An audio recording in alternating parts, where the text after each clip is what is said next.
our Main Street newsroom. This is 2 News Live at 3:30. Friday, July 10th, we are live from downtown Salt Lake City. I'm Brian Schnee with 2 News Live here at 3:30. Thanks for being with us. A lot to get to over the next half hour, including the preliminary hearing wrapping up in the courtroom today in Provo, and this new document that was actually just filed, if you will. It was a motion that was filed by Erika Kirk and family members of Charlie Kirk, saying that they want this thing to move along. They want a speedy disposition, and they want to have the probable cause ruled on and signed off by a determination from Judge Tony Graff here by September 1st. Layman's terms, they want this to move along based on, quote, the overwhelming evidence presented during the 5-day preliminary hearing. Now, speaking of that preliminary hearing, it wrapped up. We were thinking maybe going into the afternoon, but no, it was done a few hours ago. Liv Kelleher has been there for the course of these 5 days. And this is what's happening in Provo. Live in Provo is our Liv Kelleher. After the courtroom closed up doors today, after the preliminary hearing basically went 4.5 days or so. And Liv, what happened in the morning hours today and how did this conclude?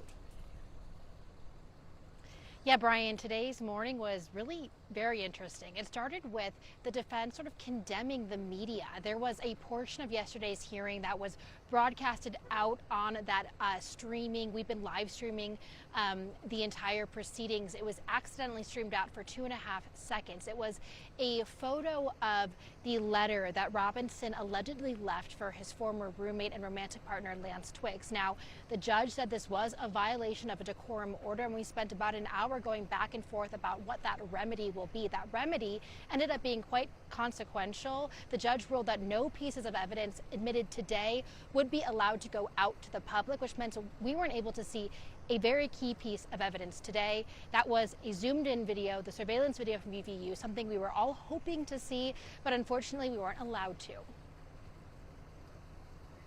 So Liv, where do we go from here? I just read part of the motion, just paraphrasing it, that was filed about an hour or so ago by Erika Kirk and family members for Charlie Kirk through their attorney. But what happens next here?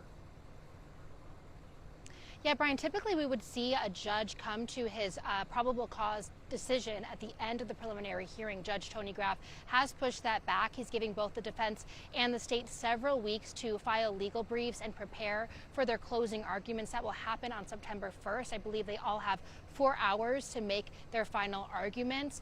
What the Kirks filing today was they're asking for no further delays beyond that. They don't want this to go beyond September 1st to get that probable cause determination. That will decide if the judge does put this over into a trial, and then from there Robinson can finally enter his plea. Those are all things that we are waiting on, and again, of course, the Kirk family wants this to move a bit faster, and eventually, if this does get to trial, kind of get on with that. We're almost at that 1-year anniversary of Kirk's death. Liv, who else did you speak with today after the court let out around noon today? Who else did you catch up with? Well, we have not been able to speak with anyone from the Kirk family. They made a statement at the beginning of the week saying they would not be commenting to media. We've seen Charlie's parents come every single day. We've seen Erika's family come. We've seen some friends of Erika and Charlie's as well. We weren't able to speak with any of them. However, we did speak with a few conservative commentators, Brandon Tatum, as well as Jack Posobiec, who both were here every single day of the hearing. They're both close friends with Charlie and Erika, as well as, important and big in the conservative commentator sphere. So they were able to give their opinions on what they saw. We also spoke with some students from UVU, including the former Turning Point USA chapter president, as well as the political director of the College Republicans. So being able to speak with some of the younger people here who've taken their time to come and watch this, it was interesting to hear what they saw and what they learned over the past few days. All right, Liv Kelleher live for us in Provo this afternoon here on 2 News Live. Liv, thank you very much. We are sticking in Utah County right now. Another live look. This is up American Fork Canyon. You see one of the heli-attack helicopters here with the bucket. They've been making passes over the Timpooneke. This area is closed, but you can see some of the traffic moving by Tibble Fork Reservoir, popular spot right now, especially when people want to cool off as the temperatures are just climbing. The reason why everyone's here, because of a wildfire they've been responding to for the last 12 hours or so. Our Natalie Wattis has been there. She's had a clear view of the firefighting response and has been able to see how they've been able to attack this in a very remote area, tough to reach area. Natalie, what is the latest? I'm hearing from people on social media they want an update, and here you are live on 2 News Live with that update. What's the latest here? Yeah, hey Brian, here I am. All we know right now is what we've heard earlier today, and that is that it's 5 acres, 0% contained. But we did hear from fire officials that they have been able to halt forward progress. Now that doesn't mean they'll be able to hold on to that, I'm told. If you take a look behind me, actually, you can see on the ridge some of the fire. And actually, if you take a look right now, we've got a helicopter coming in, just like you were talking about a second ago, Brian. Hopefully we'll be able to see that water drop happening. They've been circling all afternoon, dropping water from Tibble Fork Reservoir. That's why Tibble Fork is closed today. This, as you mentioned, is called the Timp Fire. It's above Tibble Fork, but it is in very steep terrain. So much so that fire officials say the heavy machinery doesn't really work up there. It is difficult to get it up in that area. So it's really up to the ground crews to get this fire under control. Still sitting at 5 acres as far as we know, but we have seen the smoke move a little bit to the right there. So we're hoping for an update soon about whether that has changed or not. One thing fire officials have told me though is that this vegetation, even though it looks really green, you might be able to see, and up there you can see a little bit of that snow. They said the live fuels, so we're talking about the trees out here, everything that's growing that might look green is acting actually like dead fuels because of the drought that we've been in, how dry it is, the low moisture, the wind, all of that is a perfect recipe for really bad wildfire conditions. So that's what they're dealing with. They're working all day to fight this. And as we learn more about this, we'll bring you those updates. But one thing, Brian, that they're asking the public is to stay out of this area. Don't stop on the side of the road. Don't fly your drones. That's illegal over the wildfire and can hamper what these guys are trying to do with the helicopters. They're also asking people, if you were planning on recreating in the canyon this weekend, maybe pick a different one. Yeah, and that's where a lot of the questions have come from. I've been reading on our posts and other social media platforms. People are saying, well, is this going to affect my weekend plans here? Natalie, have you had some people stopping by and still looking despite the wishes of fire crews? Oh, absolutely. We've seen quite a few people drive by. We were down at Tibble Fork Reservoir getting footage of the helicopters grabbing the water, and people, it's a sight to see. People want to stop and get photos of that, but that's exactly what fire officials are asking people not to do. They've even said they've had a couple of instances. If you've driven through this canyon or any of our canyons, you know they're just 2 lanes, 1 in each direction, really narrow switchbacks, and officials say they've had a few instances of near misses with head-on collisions and people parked. So they're asking people please not to do that. You know, Alpine Loop is not closed, but they want people to be aware that if you do come up here, just know that conditions could change really quickly. You know, keep your eye on those official channels and try to stay in spots where you have cell service so that if emergency conditions change, you can be on your feet. All right, Natalie Wattis live for us with a look at that fire in American Fork Canyon. Light smoke is a good thing, but again, those fuels are just so dry right now. Natalie, thank you. Speaking of dry, speaking of hot, the person to talk about all of that is here, meteorologist Chase Thomason. What are you seeing right now, Chase? Yeah, you got to think about those firefighters, right? Because they're battling the heat right now. Those temperatures definitely above average. Right now, we're seeing lots of 90s across the state.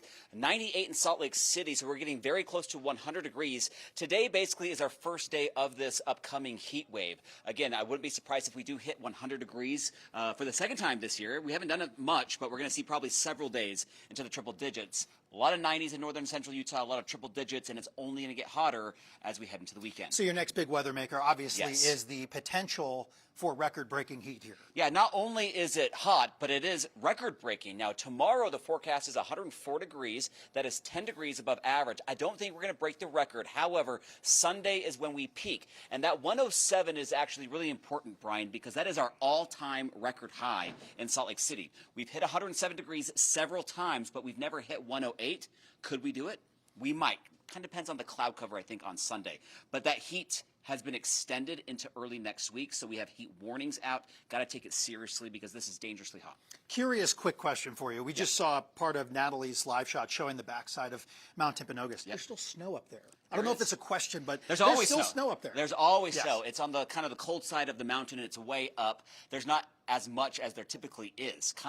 If you go up there in July or August, right, typically there could still be several feet of snow. That's where all the goats are on the backside of Timp. There's just a little bit of snow left. The sun never really hits it, so it kind of hangs out up there. It's always amazing when you see that snow and then there's a fire burning in the foreground. Kind of crazy. Yeah, it's wacky. Chase, thank you very much. We'll see you coming up on 2 News at 4 o'clock. So again, your forecast here with meteorologist Chase Thomason coming up in a few minutes. And some of those things that you've heard of and talked about that we've seen right now on our live show here, you can find right now on our website. That is KUTV.com. We also have a lot on our YouTube page right now as well. We've been keeping up with just so much as it pertains to all of the top stories here, especially with Tyler Robinson. Aubrey is here with a new video, a completely different video that is really taking off on social media. What do you have?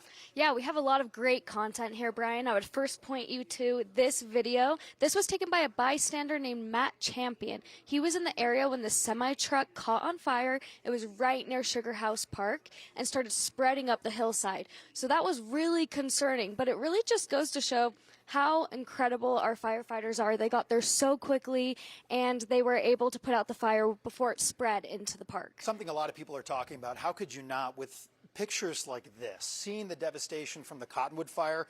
I know we've had a tour recently to get a little bit more of an insight of what it really looks like high up on Beaver Mountain at Eagle Point Resort. What do we have here? This video is it's staggering, and it's sad for a lot of people that live in Beaver County to actually see this come full circle. Yeah, it's absolutely devastating. If you look at this destruction, we're looking here in Beaver and Paiute counties, and this is in the Fish Lake National Forest. We have 97,000 acres have been burned so far. It's at 58% contained. So that means that the fire is still burning here on the mountain, and this is just the burn scar that we can see. So I would just go ahead and check out. We have tons of photos. You can go see that destruction there. What's next on KUTV.com? What else are you putting up there? We have information. We're concerned about flooding in this area in particular, and so we have information on sandbagging, and you can go find that on our website. KUTV.com, our YouTube page. Aubrey, thank you very much. This is one fire coming up. The largest wildfire burning in the country right now is also here in Utah. We will go in depth answering your questions as we hear from you and also speak as it pertains to the Babylon fire. Coming up next.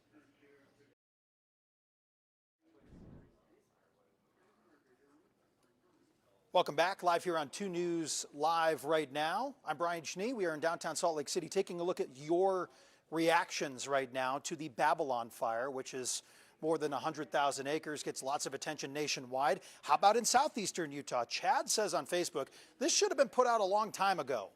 That's one of the questions and comments here from some of the earlier things. Also, Susanna said, we got some rain last night here in Blanding, praying for more. That was one a few days ago. And then Devi was saying, are there any drop-off locations? Citizens can drop off bottled water or food gift cards or food to be dropped off to. Well, we were hoping to have Carl Hunt from the Utah Division of Forestry, Fire, and State Lands from the Great Basin Complex Incident Management Team number 2. Technical difficulties, I believe, and Carl is not with us. And I'm going to do my best to answer those questions for you because it is an interesting comment here from Chad. That first question says, or at least comment, this should have been put out a long time ago. After reading all of those reports and following the progression of the Babylon fire, which has grown to about 103,000 acres, started in an extremely remote area in the Bears Ears National Monument, where there's going to be some news likely coming soon about that, a whole nother topic. It has grown exponentially, pushing towards the east. What is to the east of this fire? That would be Monticello and Blanding. Extremely difficult to get into that area where they had to work initial attack. By the way, there was another fire burning at the same time that gobbled up all those resources. That was called the fire, which burned over 150 structures as you're taking a live look from Beaver right now. That is nearby where the Cottonwood fire looks much better, achieving nearly 60% containment, but a little growth from yesterday to today on the Cottonwood fire. But at the end of the day, the Babylon fire was in such a tough spot They had to manage, and I use these terms lightly here, but this is how I put it on social media.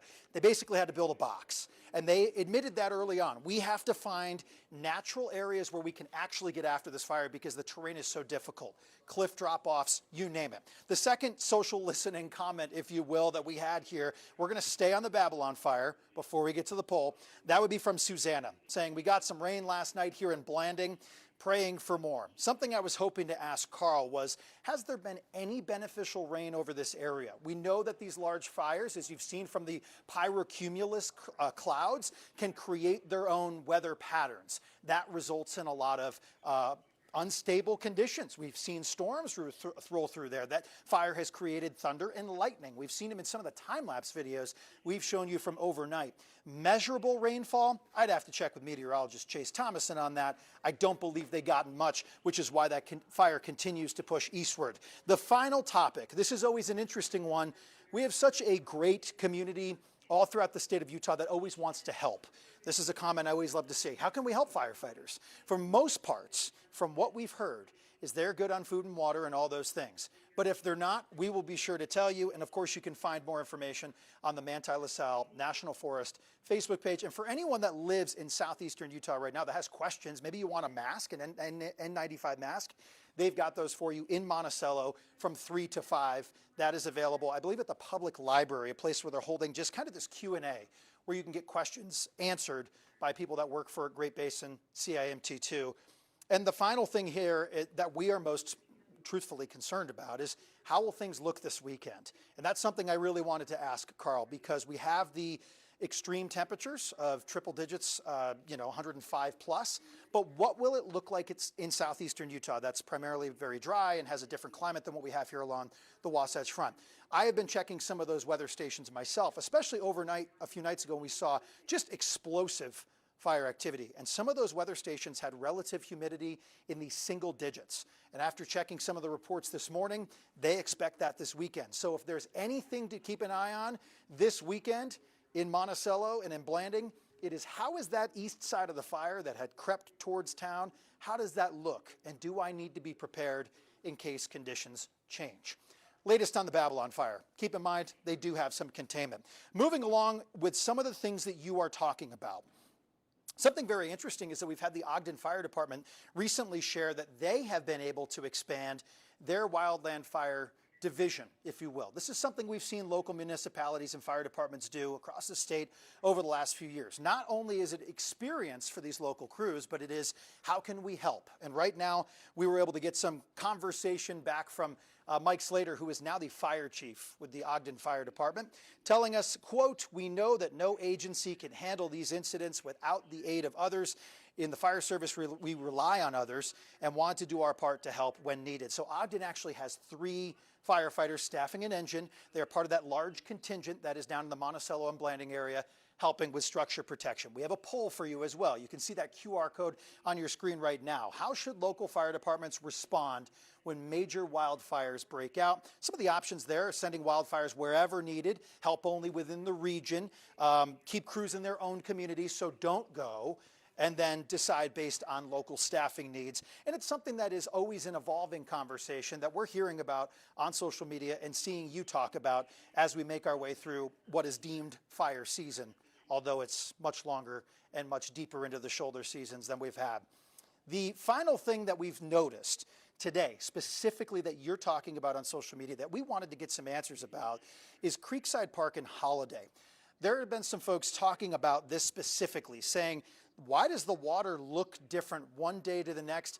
Why does it smell? And is the water safe for people, pets, wildlife? And how is water quality monitored in this area? You see some of the comments there on your screen right now. You know, we need water up there, and currently there isn't any, this Reddit user says. I think the better question is, why do we find it necessary to poison Utah Lake? They're taking this a broader stance, saying that a lot of this water is actually being diverted. So we reached out to the city of Holiday, who did get back and share at least a direction for us, which we appreciated, saying the park is maintained by Salt Lake County. So we've reached out to them. Flood control has jurisdiction over the maintenance of Big Cottonwood Creek, which flows into this area.